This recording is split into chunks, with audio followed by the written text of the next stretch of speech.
બિન્ની એક 10 વર્ષની અનાથ છોકરી છે.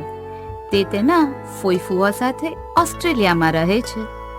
આમ તો બિન્નીના ફોઈફુવા તેને ખૂબ સારું રાખે છે. તેને તમામ સુખ સુવિધાઓ પૂરી પાડે છે. એક નથી આપી શકતા તો એ છે સમય. કારણ કે બિન્નીના ફોઈફુવા બંને નોકરી કરે છે અને એ બંને નોકરી કરે છે એટલે જ તેમનું જીવન ધોરણ જળવાઈ રહ્યું છે. બિન્નીના પિતા એક વૈજ્ઞાનિક હતા જે છોડ પર સંશોધન કરતા હતા. બિન્નીના માતા પિતા એક કાર અકસ્માતમાં મૃત્યુ પામ્યા હતા.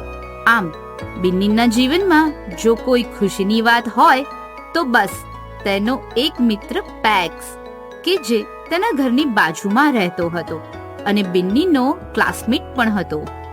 પેક્સની વાર્તા પણ એવી જ કંઈક હોય છે. તેના માતા તેને જન્મ આપીને તરત મૃત્યુ પામ્યા હોય છે. તેના પિતા એક વેપારી છે. તેમને ખૂબ જ મુસાફરી કરવી પડતી હોવાથી ભાગ્યે જ ઘરે રહે છે. જ્યારે તેની નવી માતા તેના ઓરમાન ભાઈ મેક્સની સાર સંભાળમાં વ્યસ્ત રહે છે, જેથી તે પેક્સ પર એટલું ધ્યાન આપતા નથી.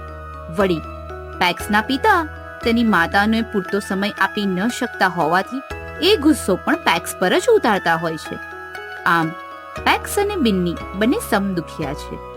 પેક્સ અને બિન્ની બંને ખૂબ સારા મિત્ર છે અને બંને પોતાનો મોટા ભાગનો સમય એકબીજાની સાથે જ પસાર કરતા હોય છે.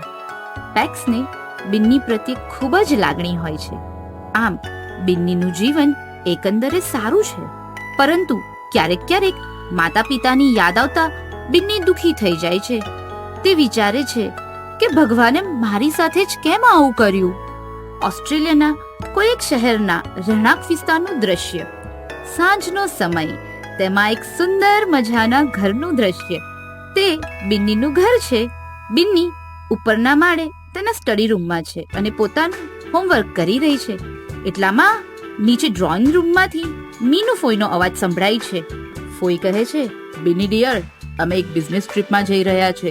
તું જમીને સૂઈ જજે, અમારે આવતા મોડું થઈ જશે.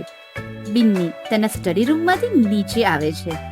બિન્ની કહે છે, સારું ફોઈ, આવજો.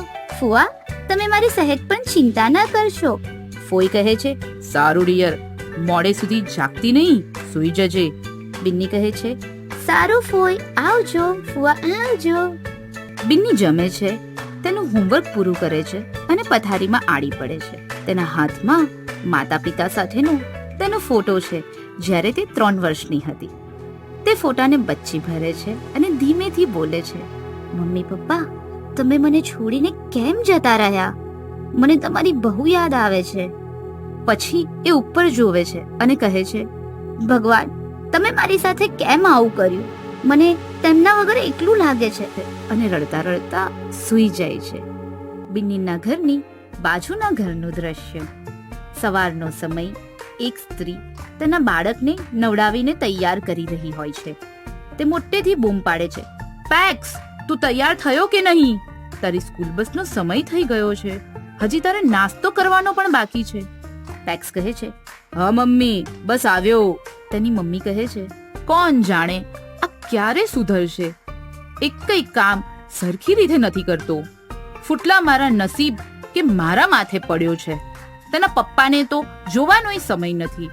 મારે એકલે હાથે પાલવવો પડે છે. કંટાળી ગઈ છું હું આ છોકરાથી. એટલામાં પેક્સ ફટાફટ તૈયાર થઈને સ્કૂલ બેગ લઈને નીચે આવે છે. તેની ટાઈ જેમ તેમ બાંધીને તે બેગ મૂકીને ટેબલ પર બેસે છે. તે નાસ્તો કરતો હોય છે એટલામાં તેની સ્કૂલ બસનું હોર્ન વાગે છે. તે ફટાફટ ઊભો થવા જાય છે. ત્યાં તેનું સ્કૂલ બેગ ડાઇનિંગ ટેબલ પર પડેલા જ્યુસના ગ્લાસને અડતા તે નીચે પડે છે અને ફૂટી જાય છે. તે ડરીને ત્યાં જ ઊભો રહી જાય છે. તેને જેની બીક હતી એ જ થયું. તેના મમ્મી આ સાંભળીને દોડતા આવ્યા અને પેક્સનો કાન પકડીને તેને કહે છે, સત્યાનાશ, આ તે શું કર્યું? મારું કામ વધાર્યું. પેક્સ, હવે આગળ કશું સાંભળવું ના પડે એટલે ઝડપથી ઘરની બહાર નીકળી જા અને દોડતો દોડતો બસમાં ચડી જા. તે બિન્નીની પાસે જઈને બેસે છે. પેક્સ કહે છે, કેમ છે બિન્ની? બિન્ની કહે છે, સારું છે. તને કેમ છે? તે નાસ્તો કર્યો કે નહીં? પેક્સ કહે છે, ન.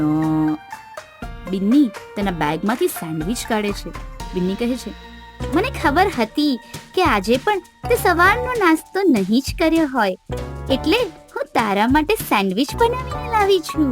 પેક્સ ડબ્બો લઈને બિન્નીને થેન્ક્સ કહે છે અને પછી સેન્ડવિચ ખાવા લાગે છે અને બંને એકબીજા સામે હસે છે.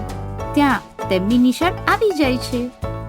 તો મિત્રો, કેવી લાગી આ વાર્તા?